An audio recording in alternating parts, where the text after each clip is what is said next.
Hello everyone.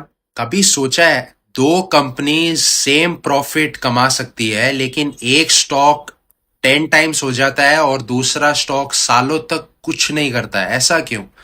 आखिर वो कौन सा नंबर है जो बुल मार्केट में फॉर्च्यून्स क्रिएट करता है और बेयर मार्केट में फॉर्च्यून्स डिस्ट्रॉय करता है? मेरे हिसाब से उसका नाम है पीई एक्सपांशन और पीई कॉन्ट्रैक्शन। चलिए समझते हैं एक सिंपल एग्जांपल से। मान लीजिए एक कंपनी है जिसका स्टॉक 100 पर ट्रेड कर रहा है, उसका ईपीएस 50 है तो पी हुई 2।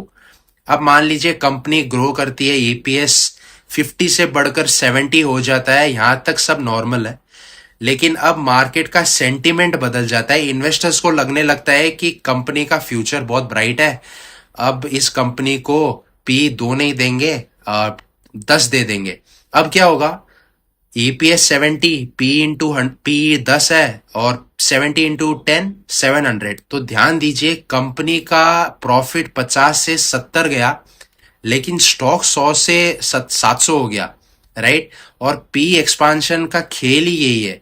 बुल मार्केट्स में अक्सर यही होता है, लोग समझते हैं अर्निंग्स वेल्थ क्रिएट कर रही है लेकिन रियलिटी में ऑप्टिमिज्म वेल्थ क्रिएट कर रहा होता है, क्योंकि पी एक्सपांड हो गया, कंपनी की अर्निंग्स आ रही थी और पी सेंटिमेंट के हिसाब से आगे बढ़ने लग गया।